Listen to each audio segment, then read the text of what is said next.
My name is Lysandra Vance. I'm 26 years old, and until last year I worked as a junior repair technician at Northbridge Tool Depot, a quiet hardware store in the small river town of Brindle Harbor. 3 weeks ago, my father stood up in front of 60 people at my cousin's engagement dinner and raised his glass. He looked straight at me, smiling like he had just told the funniest joke in the room. "This," he said, pointing his fork in my direction, "is my daughter Lysandra. Sweet girl, but hands down the dumbest kid I ever had." People laughed. Not loudly, not cruelly. Just that uncomfortable laugh people give when they don't know what else to do. I remember the sound of forks touching plates. I remember my aunt staring at her napkin like she wished it could swallow her whole. I remember my younger brother Nolan grinning like this was normal dinner entertainment. And I remember my father, Grant Vance, enjoying the moment. He had said things like that my entire life. But this time, something felt different. Because 24 hours earlier, an email had landed in my inbox from the United States Patent Office. An email with my name on it. An email that started with 4 words I had never believed I would read. Patent application approved. The dumbest kid he had. I let that sentence echo in my head while everyone clinked glasses around the table. What none of them knew. Not my father, not my brother Nolan, not my stepmother Corinne, not even the relatives who had watched me grow up, was that the invention I had been building quietly for 4 years had just become official. And in 2 weeks, a manufacturing company from Crestfall Engineering was flying in to see it. But before I tell you how that happened, before I explain how a girl my father called useless ended up holding a patent certificate with her name printed across the top, before I go on, please take a moment to like and subscribe, but only if you genuinely connect with this story. Drop your location and local time in the comments. I always love seeing where people are listening from around the world. Now let me take you back to the beginning.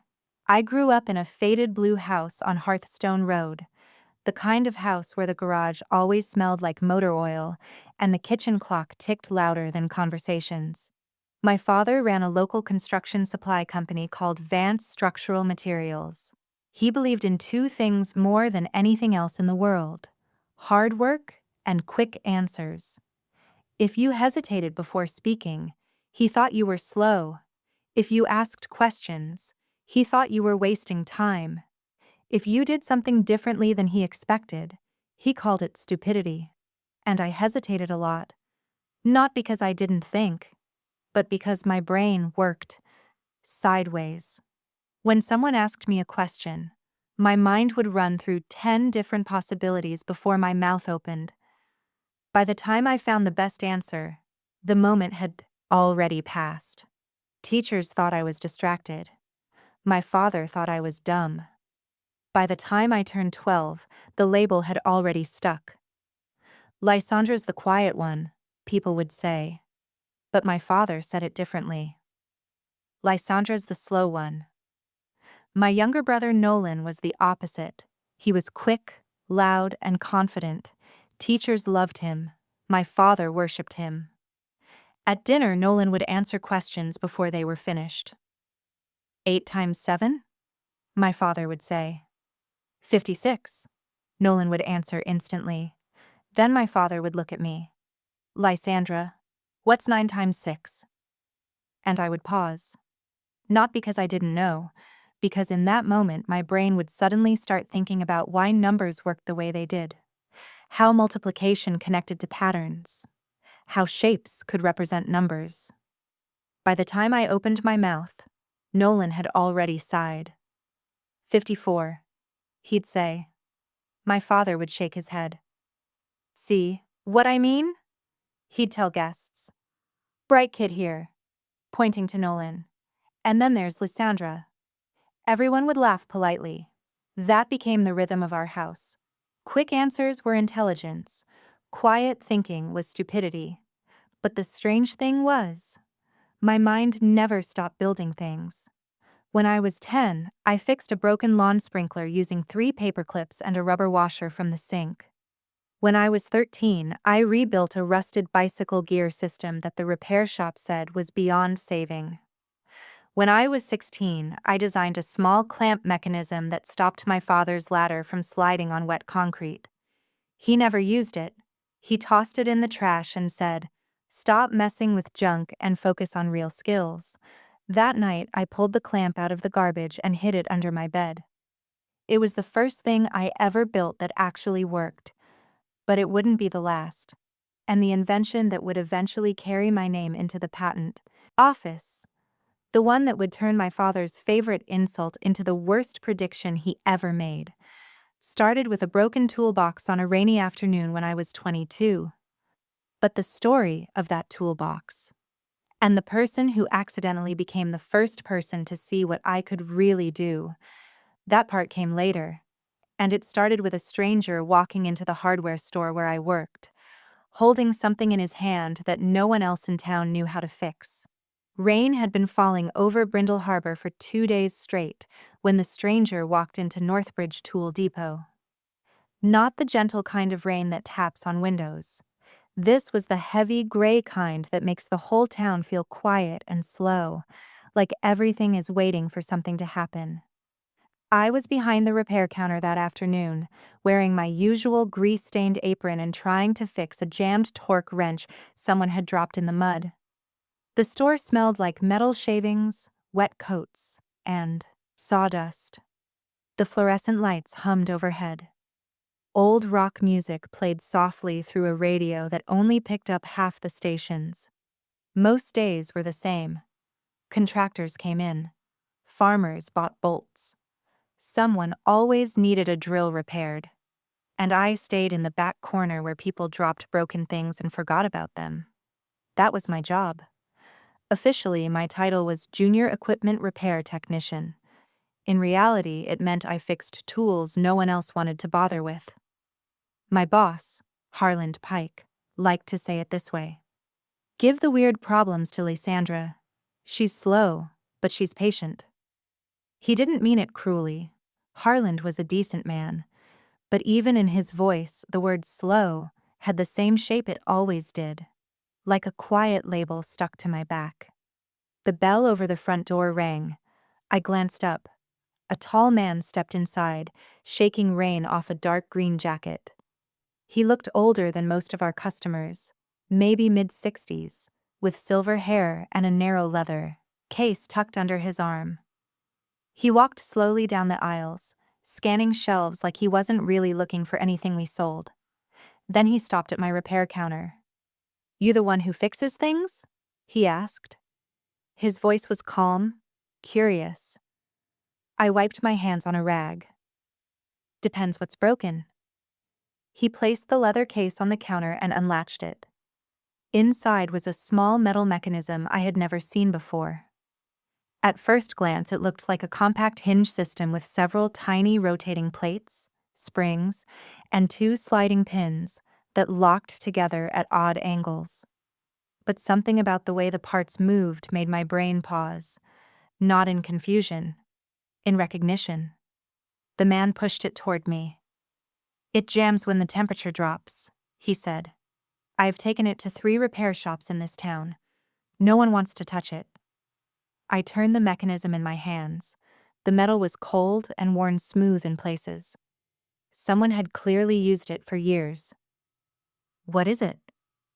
I asked. He smiled faintly.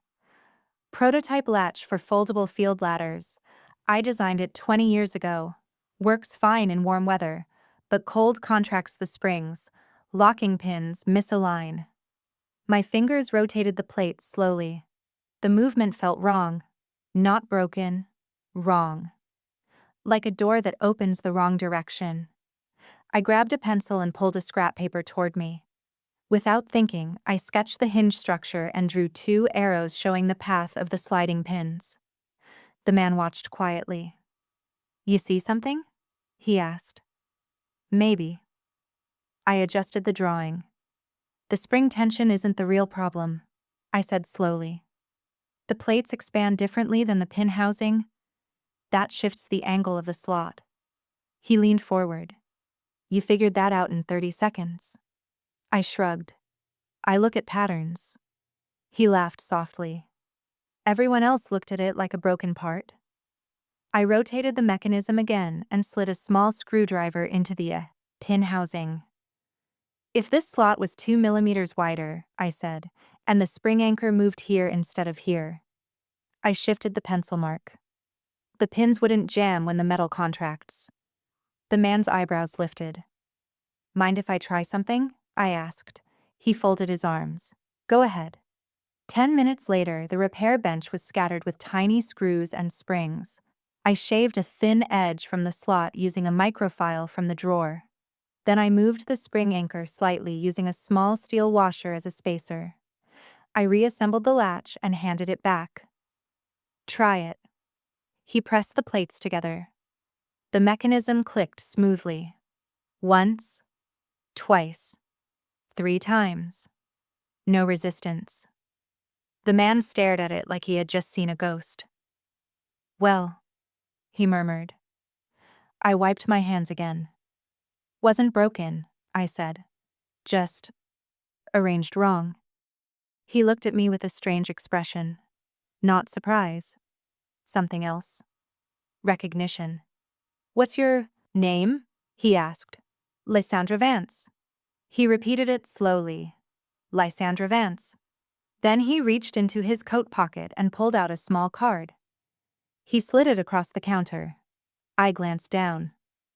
Dr. Everett Halbrook, Mechanical Systems Consultant, former Patent Examiner, U.S. Patent Office. I looked up. You worked at the Patent Office? For 26 years. My heart gave a small, confused thump. He tapped the mechanism on the counter. You know what you did just now? Fixed a latch? He shook his head. You redesigned a flawed locking geometry in under 15 minutes. I didn't answer, because suddenly my brain was remembering something else. The notebook under my bed. The sketches. The clamp design I had been secretly improving for years. Everett Halbrook studied my face for a long moment. Then he said something that made my stomach tighten. Tell me something, Lysandra. Do you invent things? I laughed awkwardly. No. But even as I said it, my mind flashed to the metal prototype hidden in the bottom drawer of my apartment workbench. The one I had been building quietly since that rainy afternoon 2 years earlier. Everett Halbrook didn't look convinced. He folded the leather case closed. People who solve mechanical problems the way you just did usually don't stop at fixing things. He tapped the counter once. They build them. Then he paused and asked the question that would change the next 4 years of my life. So what are you building? For a moment I didn't answer. The repair bench between us was still covered with tiny screws and metal filings. The rain outside kept tapping against the windows like fingers drumming on glass. Dr. Everett Halbrook waited quietly, not pushing, just watching. Most people filled silence with words. My father hated silence. Nolan hated silence. Teachers hated silence. But Everett Halbrook seemed comfortable with it. That made me nervous. I'm not building anything, I finally said. It came out too quickly. His eyes narrowed slightly, the way someone does when they hear a sentence that doesn't match the evidence in front of them. Really? I shrugged and began gathering the scattered parts on the bench. Just fix things here. Tools mostly. He didn't move. Lysandra, he said calmly, I spent 26 years reviewing patent applications. Thousands of them. He tapped the repaired latch gently. People who see mechanical flaws this quickly usually have sketches somewhere. My stomach tightened. Not because he was wrong, because he was exactly right. The sketches were real. Dozens of them, hidden inside a battered notebook in the bottom drawer of my small apartment workbench. Drawings of hinges, clamps, locking plates, and sliding mechanisms. Ideas that started as random thoughts and slowly turned into real designs over years of quiet experimenting. Ideas no one in my family had ever seen. I forced a small smile. Sorry, no inventions here. He studied me for another few seconds. Then something surprising happened. He laughed. Not loudly. Just a short, amused breath. All right, he said. I'll play along. He tucked the repaired latch back into the leather case. Let me ask a different question. I waited. What do you do when you go home at night? I blinked. What? After work, he said. When you leave this store. I go home. And then? I hesitated. That hesitation told him everything. Exactly, Everett said softly. My chest tightened. He leaned on the counter like he had all the time in the world. Listen, Lysandra. I've met 3 kinds of people in my career. He held up a finger. First kind. People who think they invent things. Second finger. Second kind. People who copy other ideas and tweak them. Then the third finger. And the third kind. People who solve problems quietly until something new appears. He nodded toward the latch. You're the third kind. I shook my head quickly. You don't know that. Maybe, he said. Then he pulled a pen from his pocket and scribbled something on the back of his card. He slid it across the counter again. If you ever want someone to look at what you're working on, call me. I stared at the card. Why? Because people like you rarely believe in their own ideas, he said. The words landed harder than I expected. He picked up the leather case and closed it. Keep fixing things, Lysandra Vance. Then he started toward the door. Halfway across the store, he stopped and turned back. One more thing. I looked up. When someone calls you slow, he said, they usually mean they can't follow your thinking. Then he stepped outside into the rain. The doorbell rang softly behind him. I stood there, for a long moment, staring at the business card in my hand. The words former patent examiner seemed to glow on the paper. I slid the card into my apron pocket. Then I went back to fixing the torque wrench. But the rest of the afternoon felt strange. Because for the first time in years, someone had looked at my brain like it was useful. Not broken. Not slow. Useful. When my shift ended at 6, the rain had stopped. I walked back to my small apartment on Clovergate Street, the same place I had lived since leaving my father's house 4 years earlier. The building was old. The hallway lights flickered sometimes. The radiator made clicking noises in the winter. But the garage behind the building had something my father's house never did. Privacy. I unlocked the garage door and stepped inside. The room smelled like metal and dust. A narrow workbench stood against the wall. Tools hung in uneven rows above it. And sitting in the center of the bench, half covered by a rag, was the thing I had spent 4 years building. A small mechanical device about the size of a coffee mug. At first glance it looked simple. 2 locking plates, 3 pivoting arms, 1 sliding pressure release. But the more you studied it, the more complicated it became. I pulled the rag away. The metal surface reflected the dim light. I picked it up carefully and turned the handle. Click. The arms folded inward smoothly. Click. The plates locked again. No slipping. No sliding. No misalignment. 4 years of tiny adjustments had finally made it work perfectly. I leaned against the bench, staring at it. My father's voice echoed in my head. People like you don't invent things. Then another voice followed. Everett Hallbrook's calm tone. People who solve problems quietly, build new ones. I exhaled slowly. For the first time, I wondered something I had never allowed myself to ask.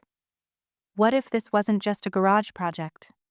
What if it was actually something real? But the truth was, I had no idea how inventions became real things. I didn't know how patents worked. I didn't know how companies discovered designs. I didn't know anything about the world Everett Hallbrook had spent 26 years inside, and there was something else I didn't know. Something I would only learn a few weeks later. Because while I was standing there in my quiet garage, holding the device I had built, someone else in Brindle Harbor had already seen the design, and that person was about to try something that would nearly steal the idea from me. I didn't know someone else had seen my design. At least, not yet. That night, I stayed in the garage longer than usual, turning the device over in my hands again and again. It was quiet except for the soft hum of the old ceiling light and the distant sound of cars passing on Clovergate Street. The device looked simple if you didn't know what it did. 2 folding plates, 3 pivot arms, a pressure lock release that snapped into place with a tight mechanical click. But that simple mechanism solved a problem I had watched contractors struggle with for years: ladder stabilizers. Most construction ladders had one flaw. On uneven ground, mud, gravel, broken pavement, they slipped. Workers stacked wood scraps under the legs to keep them steady. Sometimes it worked. Sometimes it didn't. 4 years earlier, I had watched a roofer in town fall 10 feet because his ladder slid sideways. Everyone said the same thing afterward. Bad luck. But it wasn't bad luck. It was bad design. So I started sketching. At first, the idea looked ridiculous. A compact stabilizing clamp that automatically adjusted the ladder feet to uneven ground and locked them into place. Too complicated. Too fragile. Too expensive. Those were the thoughts that ran through my head every time I tried building a new version. The first prototype bent under weight. The second jammed completely. The third snapped a pivot arm in half. The fourth nearly worked, until the locking plate failed. Each time I made small changes: a stronger hinge, a better angle, a sliding tension arm. Little improvements that took months to test. Until finally, 2 weeks before Everett Hallbrook walked into the store, the newest version worked perfectly. I placed the device back on the workbench and rubbed my eyes. Maybe Everett was wrong. Maybe this was still just a strange hobby. A quiet project that would live and die inside this garage.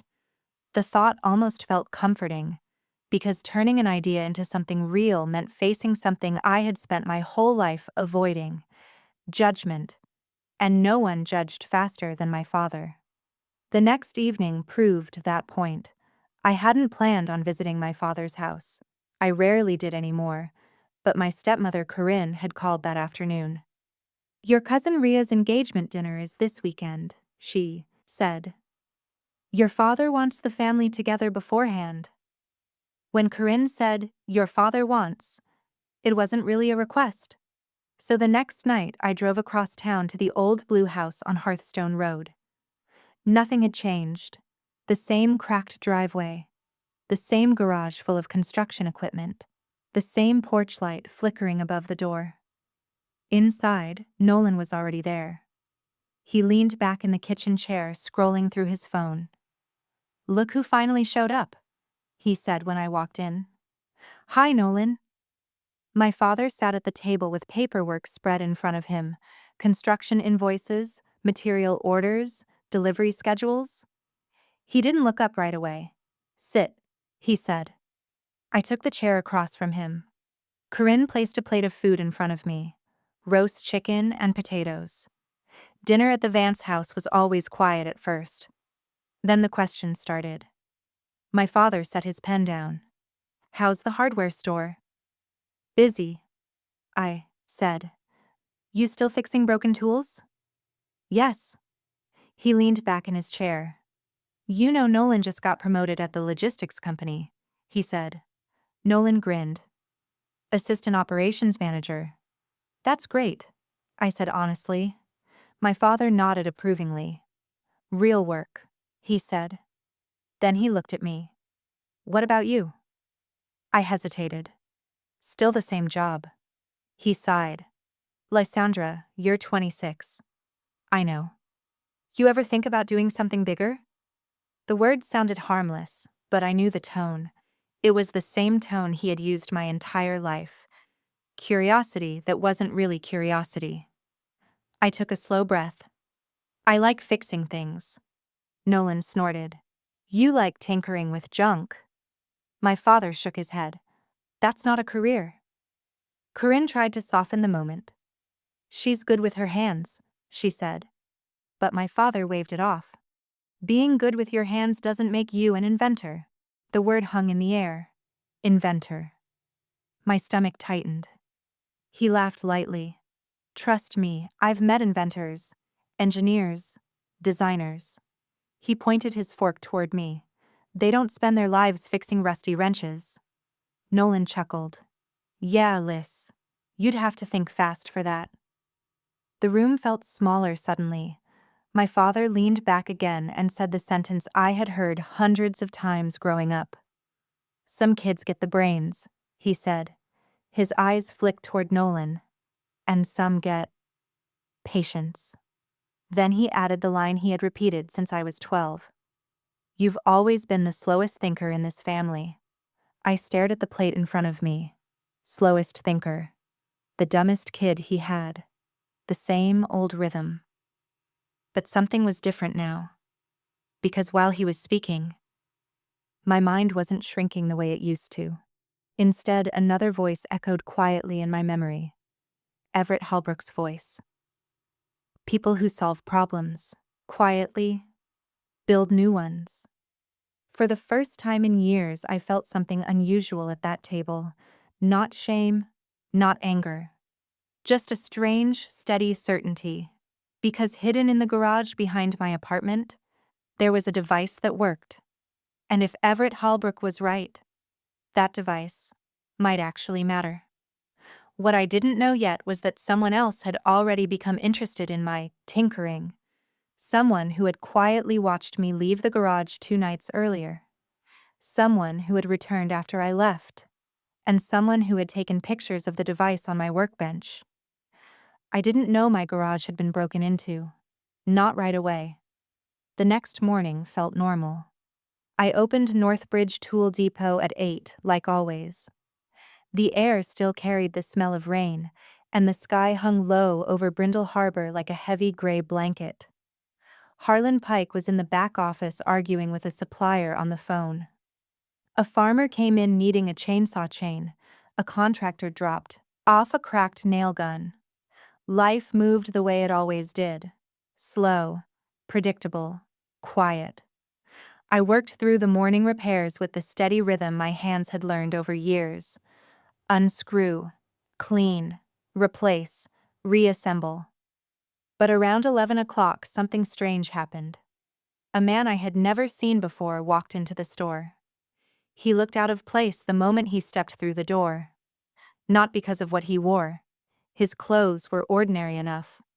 Dark jacket, boots, worn jeans. It was the way he moved. Most customers wandered the aisles, looking for parts or tools.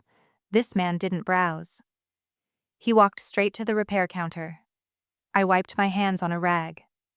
Need something fixed? I asked. He studied me carefully before answering. You Lysandra Vance? My stomach tightened. Yes. He nodded slowly. I hear you're good with mechanical stuff. I shrugged. I fix tools. He placed a small steel hinge on the counter. Not broken. Not bent. Perfectly functional. Think you could improve this? He asked. The question felt strange. People usually asked me to repair things, not redesign them. I turned the hinge over in my hand. Nothing wrong with it, I said. Maybe, he replied. But maybe it could work better. His eyes stayed locked on my face, like he was studying my reactions more than the hinge. Who are you? I asked. Name's Darren Locke. The name meant nothing to me. I work with a company in Iron Ridge City, he continued. We develop equipment for construction crews. I nodded slowly. And I'm always looking for people with creative mechanical thinking. That word again. Creative. I placed the hinge back on the counter. You should talk to engineers, I said. He smiled faintly. I have.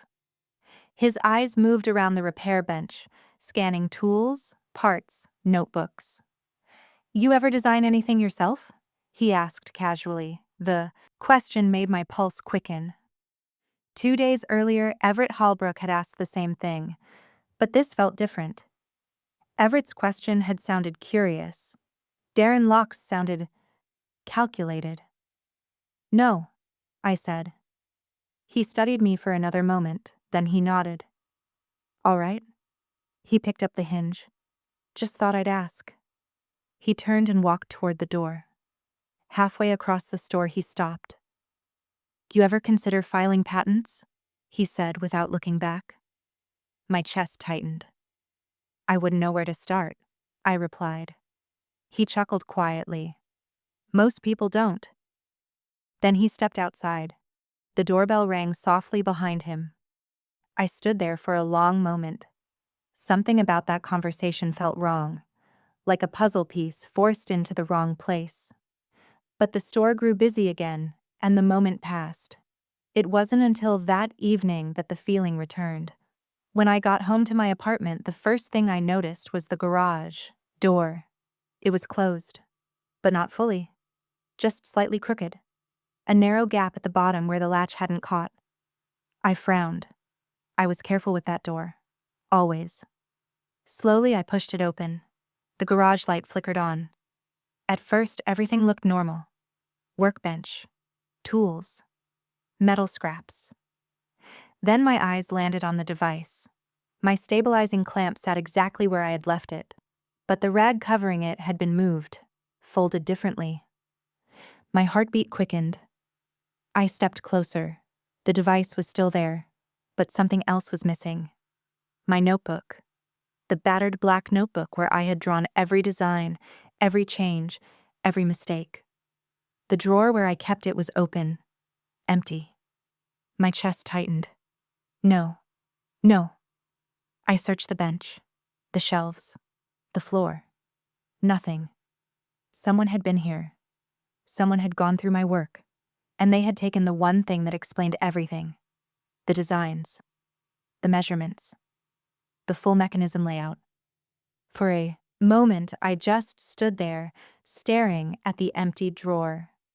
Then a cold realization slid through my mind. The stranger at the store, Darren Locke, and the strange way he had asked about inventions. I grabbed my phone and dialed the only person I could think of. Everett Hallbrook answered on the third ring. Lysandra? Someone broke into my garage, I said. His voice sharpened instantly. Did they take anything? My notebook, the one with all my designs. Silence filled the line. Then Everett asked one question. Did anyone besides you know about the device? I thought about it. About the man who had walked into the store that morning. Yes, I said slowly. There's someone who might. Everett's voice turned serious. Lysandra, listen carefully. My grip tightened on the phone. If someone took your design notes, he said, they may try to file the patent themselves. My heart dropped. That's possible? Very. I looked down at the stabilizing clamp on my workbench, the device I had spent 4 years building. Suddenly it didn't feel safe anymore. What do I do? I asked. Everett didn't hesitate. You bring that device to me tomorrow morning. His voice hardened slightly.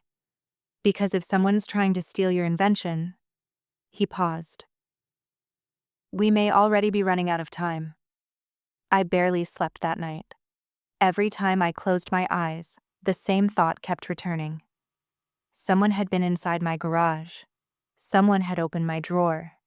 Someone had taken the notebook that held 4 years of sketches, measurements, and mistakes. And if Everett Hallbrook was right, that notebook was more than paper. It was proof. Proof that the stabilizing clamp was my design. Without it, the invention sitting on my workbench was just a metal device with no story behind it.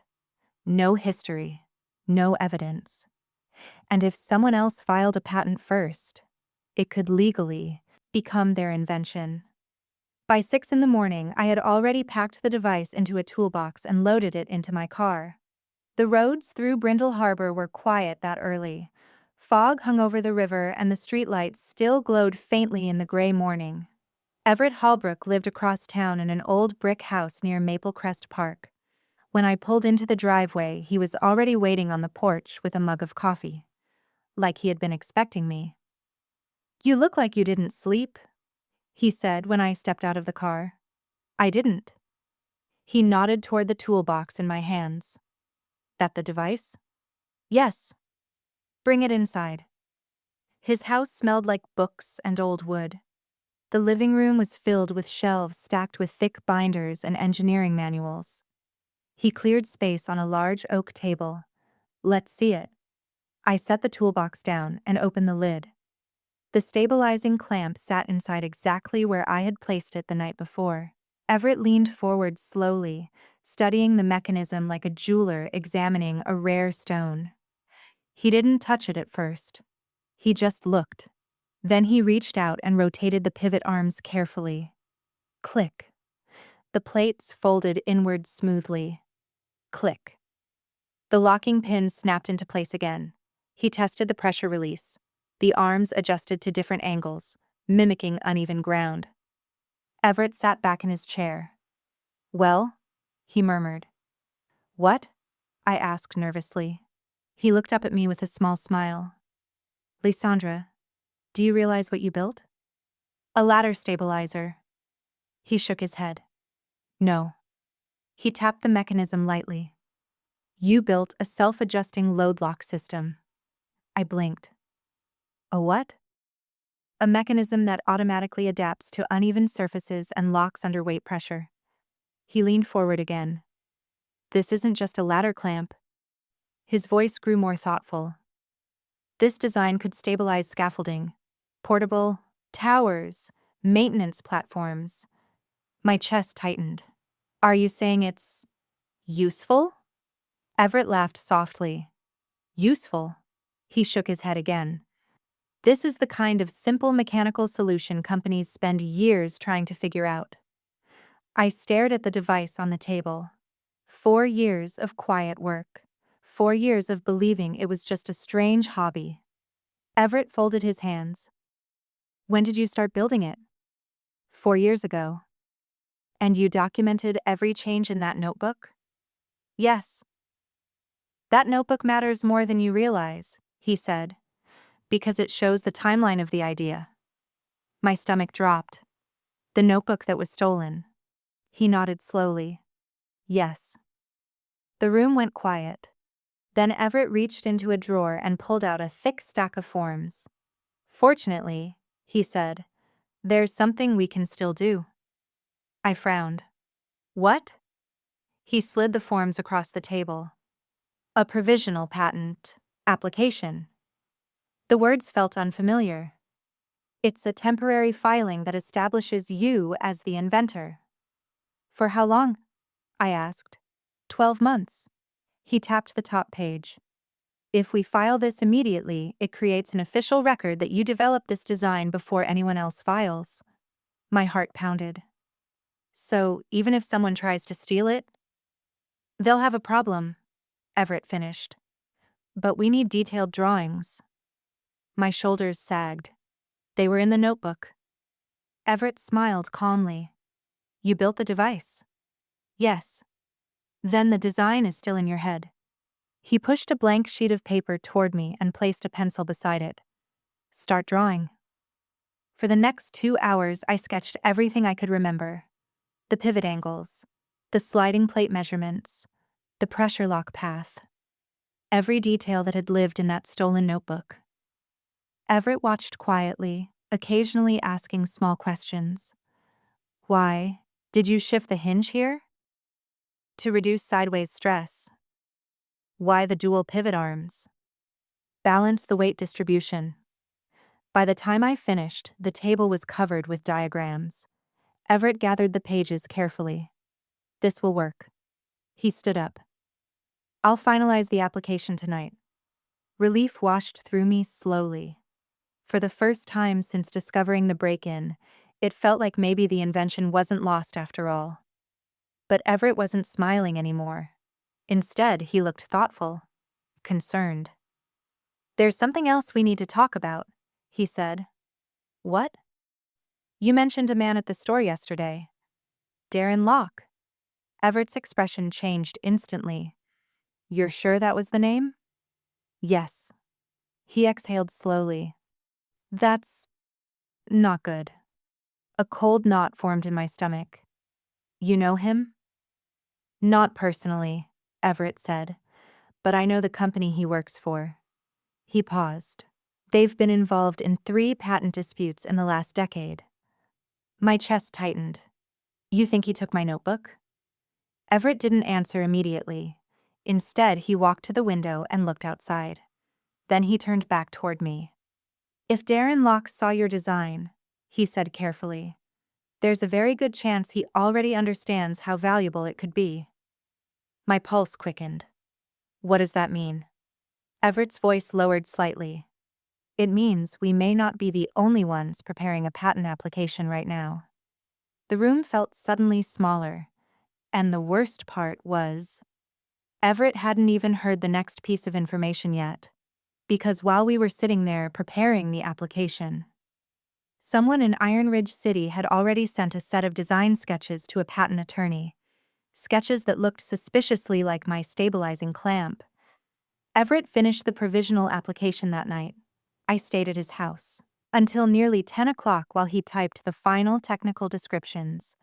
The small office smelled like printer ink and old paper, and the steady tapping of his keyboard felt strangely calming after the panic of the morning.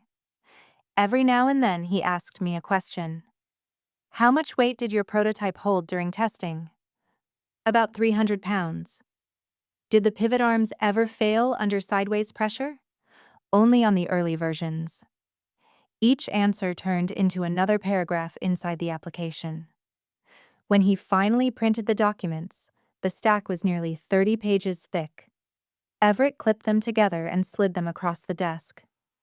"Read the first page." I looked down. At the top of the document, in bold letters, were the words, "Provisional Patent Application" below that. A line that made my chest tighten. Inventor, Lysandra Elise Vance. I stared at it for a long moment. My name, next to the word, inventor. Everett noticed the expression on my face and smiled faintly. "Feels strange, doesn't it?" "A little. Most inventors say the same thing the first time." I traced the letters of my name with my finger. For most of my life, my father had used a different label. Slow, stupid, the dumbest kid he had. And yet, here it was, written in official language like it belonged there. Inventor. Everett folded the papers neatly into a large envelope. "I'll submit this electronically tonight," he said. "Once the filing is confirmed, your design is protected under provisional status." I exhaled slowly. "So no one can steal it?" He tilted his head. "They can try." My stomach tightened again. "What do you mean?" "Patent disputes happen all the time," Everett said. "But the earlier filing usually wins." He tapped the envelope. "And after tonight, you'll have that advantage." Relief washed through me. But Everett's eyes stayed serious. "There's still something bothering me," he added. "What?" "That man at your store. Darren Locke." Everett nodded. "If he really works for Crestfall Engineering, he'll move quickly." I frowned. "Why?" "Because companies like that don't waste time chasing ideas unless they believe the idea is valuable." The thought made my chest tighten again. Everett handed me a copy of the filing receipt. "Keep this safe." I slipped the paper into my bag. "What happens next?" I asked. "For now," he said, "we wait." 2 days passed. Then 3. I returned to work at Northbridge Tool Depot, trying to focus on repairs and pretend everything was normal. But my mind kept circling the same questions.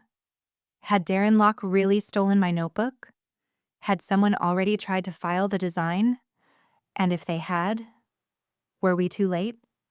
On the 4th day, the answer arrived. It was late afternoon when Harlan Pike called from the front of the store. "Lysandra, phone call for you." I wiped grease from my hands and walked to the counter. "Hello?" A calm voice spoke on the other end. "Is this Lysandra Vance?" "Yes." "This is Daniel Corbett, patent attorney representing Crestfall Engineering." My stomach dropped instantly. "We've received notice of a provisional patent application filed under your name." My grip tightened on the receiver. "Yes." There was a short pause. Then he said something that made my heart pound harder. "Miss Vance, Crestfall Engineering has reason to believe your filing contains a design developed by our company." I felt heat rush to my face. "That's not true. Our records show a similar design submitted to our firm 2 days before your filing." My chest tightened. 2 days. That meant someone had filed the design almost immediately after the notebook disappeared. The silence on the phone stretched. Then the lawyer continued. "Crestfall Engineering would like to resolve this matter privately." "What does that mean?" I asked. "It means they are prepared to offer compensation if you withdraw your claim." The words hit like a sudden gust of wind. Compensation. Withdraw your claim. They weren't denying the invention. They were trying to buy it. "How much?" I asked quietly. $20,000. For a moment I couldn't speak. $20,000 was more money than I had ever seen at once. The lawyer continued smoothly. "In exchange, you would sign a document stating the design originated from Crestfall Engineering." My chest tightened, which meant giving up the invention completely. My voice came out steady. "I built that device." "Miss Vance, disputes like this can become complicated." "I don't care. Crestfall Engineering is a large company with significant legal resources." I closed my eyes for a second. The same old voice whispered in my memory. "You're the slowest thinker in this family. You'll never build anything important." Then another voice followed. Everett's voice. "People who solve problems quietly build new ones." I opened my eyes. "No," I said. The lawyer paused. "You're declining the offer?" "Yes." "Very well." His voice cooled slightly. "Then Crestfall Engineering will proceed with a formal challenge to your patent application." My heart pounded. What does that mean? "It means we'll see whose invention it truly is." The call ended. I stood there holding the receiver for several seconds. Harlan looked up from the register. "You all right?" "I think so." But inside, something had shifted. Because the fight I had never expected had just begun. And the strangest part was, the next person who would walk into Northbridge Tool Depot that week was someone I had never imagined would take my side. The fight started faster than I expected. The day after the lawyer's call, Everett drove to Brindle Harbor to meet me at the hardware store. He walked in carrying a thick leather folder and the same calm expression he always had, but I could see something sharper behind his eyes. Harlan Pike glanced up from the register. "Friend of yours?" he asked. "Something like that," I said. Everett didn't waste time with small talk. "Let's step outside," he said quietly. We walked around the side of the building where the delivery trucks parked. The afternoon sun reflected off stacks of lumber and pallets of nails. Everett opened the folder. Inside were printed documents, emails, and something that looked like legal correspondence. "They moved quickly," he said. "Crestfall Engineering filed a design submission with their attorney 2 days before our provisional filing." My stomach tightened. "Using my design?" "Very similar geometry," he replied. "That doesn't mean they invented it." "No," Everett said. "But it means they're preparing to claim they did." I leaned against the wall. "So what happens now?" Everett flipped one page toward me. "This." At the top of the document was a name. Darren Locke, engineering consultant. "That's the man who came to the store," I said. Everett nodded. "And according to this submission, he's listed as the inventor." My chest burned with anger. He took my notebook. Everett didn't disagree. But proving that will take more than suspicion. I looked down at the papers. What kind of proof? Timeline evidence, witnesses, earlier versions of the design. I frowned. The notebook had everything. Yes, Everett said quietly. And that's exactly why it was taken.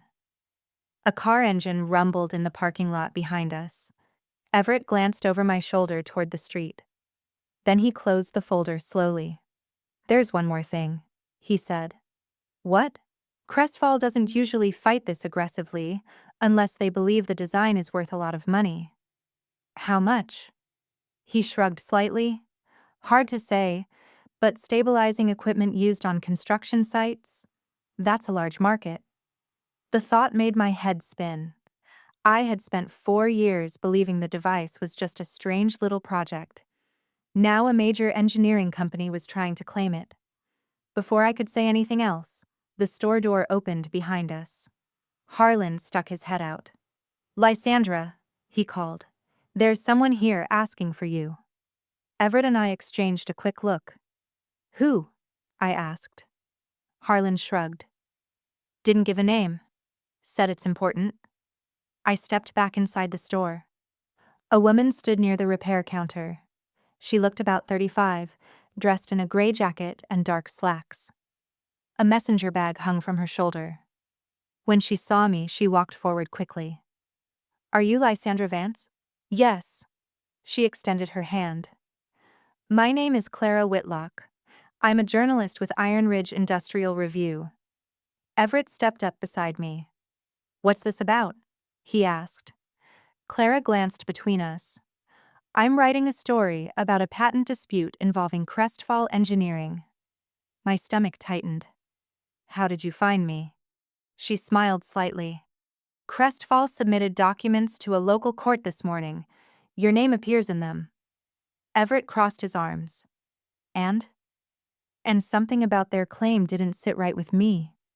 She pulled a tablet from her bag and tapped the screen. An image appeared. It was a photograph of a metal device. My device. The stabilizing clamp. But it wasn't sitting on my workbench. It was sitting on a table inside what looked like a corporate office. The timestamp in the corner of the image read 3 days ago. My chest tightened. That's mine, I said. Clara nodded. I figured. She looked at Everett. The problem is, Crestfall's documents claim their engineer designed this mechanism 6 months ago. That's a lie, I said. Clara held up her hand gently. I believe you. She zoomed in on the photo. Because there's something in this picture that Crestfall probably didn't notice. Everett leaned closer. What? Clara pointed to the lower edge of the device, a small scratched marking near the hinge. My heart skipped. I knew that mark. 3 years earlier, I had accidentally slipped with a metal file while shaping the first working hinge. The scratch had never fully disappeared, even after polishing the surface. Clara looked at me carefully. You recognize that? Yes. She nodded. That mark appears in every photo Crestfall submitted. Everett's eyes narrowed, meaning they didn't build a new prototype. Clara smiled slightly. They photographed yours. The realization hit like a thunderclap. Darren Locke hadn't just stolen my notebook. He had taken pictures of the device itself. Clara slipped the tablet back into her bag. I'm planning to publish an article about the dispute. Why help us? Everett asked. She shrugged. Because companies like Crestfall bully small inventors all the time. Her voice hardened slightly. And because your story is about to get interesting. My pulse quickened. What do you mean? Clara looked directly at me. Crestfall has scheduled a public demonstration of the design next week. My stomach tightened. A demonstration? At their engineering center in Iron Ridge City. Everett frowned. They're showing the device publicly? Clara nodded. And they're introducing Darren Locke as the inventor. The words echoed in my head. The dumbest kid he had. The girl who only fixed broken tools. Now a company was preparing to show my invention to the world, under someone else's name. Clara adjusted her bag strap. "If you want to stop them," she said quietly, "you'll need to show up."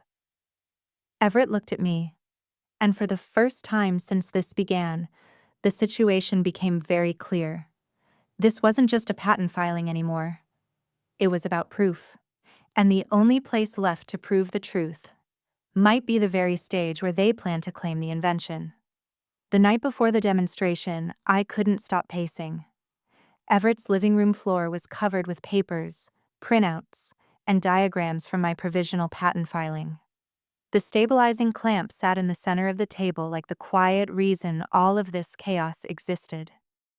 Clara Whitlock sat in an armchair near the window typing notes on her laptop. Every so often she looked up, studying the device again like she was memorizing it. Outside, Maple Crest Park was dark and silent. Inside, my heart wouldn't slow down.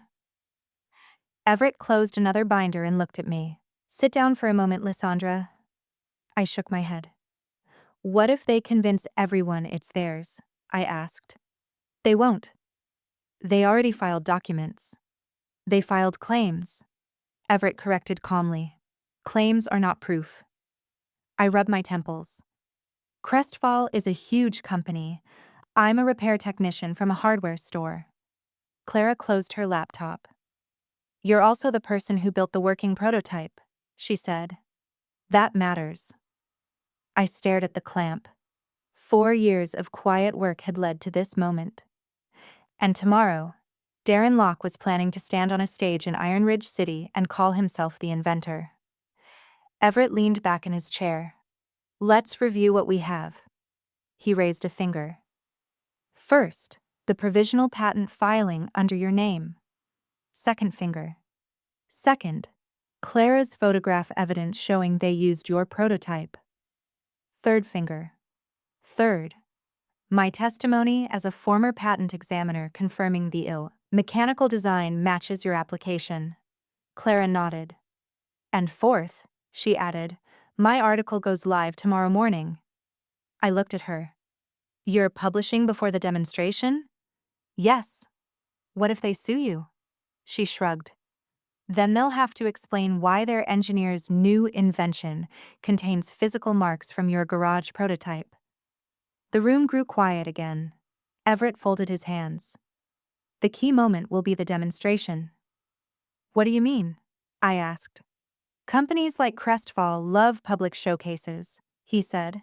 "Investors, journalists, engineers."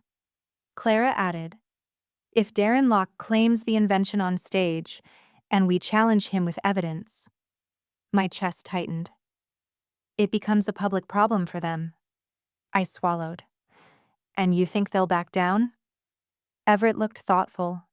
"Not immediately." He stood up and walked over to the table. He lifted my stabilizing clamp and turned the pivot arms slowly. Click. The mechanism locked perfectly. "You built something good," he said. "Good inventions create attention. And attention creates conflict." I nodded slowly. "So tomorrow, we confront them?"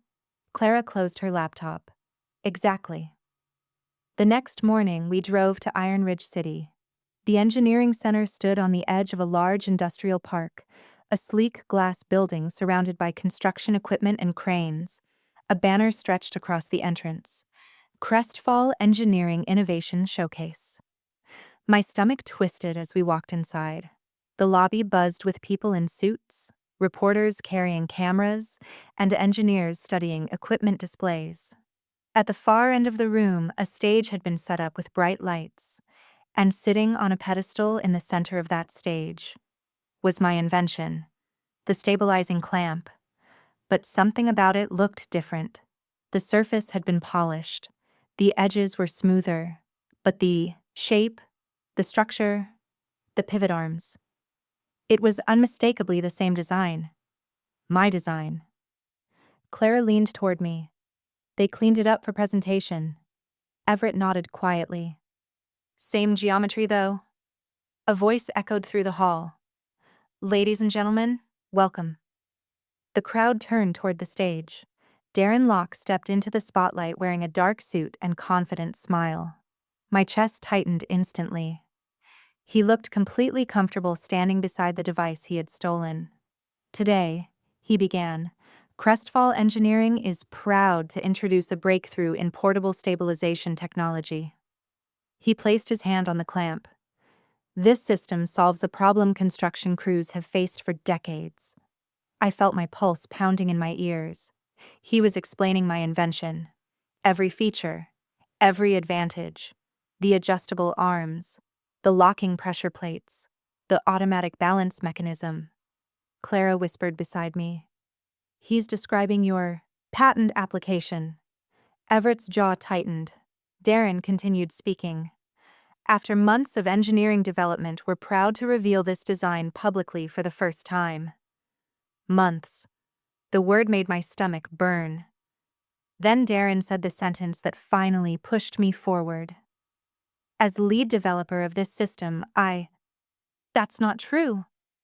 The words left my mouth before I even realized I had spoken. The room went silent. Dozens of heads turned. Darren Locke froze mid-sentence. His eyes found me in the crowd. Recognition flickered across his face.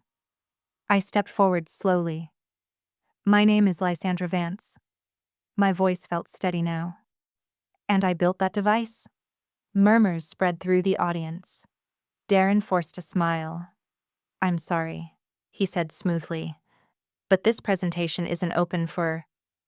You stole my design. The words landed like a hammer. Reporters lifted cameras instantly. Clara stepped forward beside me. And we have evidence. Everett moved next to us. Quite a lot of it. The tension in the room thickened. Darren Locke's confident expression finally cracked, but the next moment, someone else stepped onto the stage behind him, a tall man in a dark suit, gray hair, sharp eyes, the CEO of Crestfall Engineering. And the first thing he said changed the entire situation again. Miss Vance, he said calmly, if you believe this invention is yours, then prove it. The room had gone completely silent. Dozens of people stood around the demonstration floor, waiting to see what would happen next. The CEO of Crestfall Engineering stood on the stage beside Darren Locke, calm and composed, like this entire situation was simply another business meeting. He looked directly at me. If you believe this invention is yours, he repeated, then prove it. For a moment, the old feeling tried to return, the one I had carried since childhood. The voice that said, you don't belong here. That voice sounded a lot like my father. You're the slowest thinker in this family. You'll never build anything important. But something had changed inside me during the past week, because this time I wasn't standing in my father's kitchen. I was standing in front of engineers, reporters, and investors, beside the device I had built with my own hands. And for the first time in my life, I didn't feel small. I stepped forward. I will. A murmur moved through the audience. The CEO gestured toward the device on the pedestal. Go ahead. The stabilizing clamp looked almost the same as mine, but the polished metal made it feel unfamiliar. I reached down and picked it up. It was heavier than the original prototype. They had reinforced the hinge plates, but the internal geometry was exactly the same. Because they hadn't redesigned it, they had copied it. I rotated the pivot arms slowly. Click. The plates folded inward. Then I turned the device sideways and pointed to a small groove near the hinge. This scratch, I said. It's on every version of this design. Clara stepped forward holding her tablet. She raised it so the cameras could see. The photo of the device Darren had presented to Crestfall appeared on the screen. The same scratch mark was visible in the corner of the hinge. That scratch came from my workshop file slipping while I shaped the first working hinge, I said. I never polished it out. The reporters began whispering among themselves. Darren Locke's smile had disappeared, but the CEO remained calm. "A scratch proves nothing," he said smoothly. "Devices get damaged all the time." Everett stepped forward then. "Perhaps," he said, "but engineering design leaves patterns." He took the clamp gently from my hands. "As a former patent examiner," Everett continued, "I reviewed thousands of mechanical submissions." He turned the device slightly. "This hinge geometry is unusual." He pointed to the pivot angle. "Most stabilizing clamps use 2 support arms. This design uses 3. Then he pointed to the sliding pressure plate. "And the locking system uses a weighted load release rather than spring tension." The CEO watched him carefully. Everett handed the device back to me. "Miss Vance," he said, "show them." I understood immediately. I placed the clamp on the floor beside the stage. "Bring me that ladder," I said. One of the event staff hesitated before wheeling over a small portable ladder from the equipment display. The ground beneath the stage floor had been intentionally uneven for demonstration purposes. Perfect. I positioned the ladder and attached the stabilizing clamp to the feet. Then I stepped back. "Normally," I said, "a ladder placed on uneven ground shifts under weight." I climbed 2 steps. The ladder stayed steady. I climbed higher. Still, stable. Then I did something that made the crowd gasp. I pushed sideways against the ladder. Hard. The pivot arms shifted automatically, locking the feet tighter against the floor. No slipping. No wobbling. The mechanism worked exactly as I had designed it. I stepped down and faced the audience. "The reason it works," I said, "is because the pivot arms adjust under pressure, not before." I pointed to the sliding plate. "The weight of the user activates the locking system." The room stayed silent. Then someone near the front asked a question. "How do you know that?" I smiled slightly. "Because I built it." The CEO finally spoke again. "That's still not legal proof." Everett lifted the envelope he had been holding. "Actually, it is." He opened the folder and held up the provisional patent filing. "This application was filed under Lysandra Vance's name before Crestfall submitted their claim." Clara added, "And my article, documenting the timeline, went live this morning." The CEO's calm expression began to fade. Reporters around the room were already typing notes. One of them raised a camera. "Mr. Locke," the reporter asked, "did you develop this design independently?" Darren's face had turned pale. "I oversaw the development." "But you're listed as the inventor," the reporter pressed. The room filled with murmurs again. Everett spoke quietly. "If Crestfall wishes to challenge the patent, they're welcome to do so." He paused. "But the evidence suggests Miss Vance built the original prototype." The CEO looked around the room. At the reporters. At the investors. At the device on the floor. Then finally at me. For a long moment, he said nothing. Then he sighed. "Well," he said calmly, "it appears there may have been a misunderstanding." A ripple of laughter moved through the crowd. The CEO turned to Darren Locke. "We'll discuss this internally." Darren looked like he wanted to disappear. I stood there quietly, holding the stabilizing clamp in my hands. The reporters began surrounding Clara, Everett, and me with questions. And in the middle of the noise, something strange happened. My phone vibrated in my pocket. I glanced down. A message from my father. Just one sentence. "I saw the news." I stared at the screen for a moment before opening the next message. "You actually invented that thing?" For the first time in my life, I smiled at something my father had written. Then I typed a simple reply. "Yes." 3 dots appeared as he started typing again. But I slipped the phone back into my pocket before the message arrived. Because for once, I didn't need his answer. The girl he had called the dumbest kid he had had just stood in front of an entire room of engineers and proven exactly who built the invention. And the strange thing was, the patent approval and the public's victory weren't the most important part of that moment. The most important part was something much quieter. For the first time in 26 years, I finally believed in my own mind. If this story meant something to you, take a second and hit the like button so more people can find it. And if you enjoy stories about resilience, underestimated people, and turning quiet ideas into powerful outcomes, subscribe to the channel so you don't miss the next one. I'd also really like to hear from you. Have you ever been underestimated by someone close to you? Maybe a teacher, a boss, or even family? Share your experience in the comments. And don't forget to tell me where you're watching from and what time it is there. It's always amazing to see how far these stories travel. Thanks for listening. I'll see you in the next story.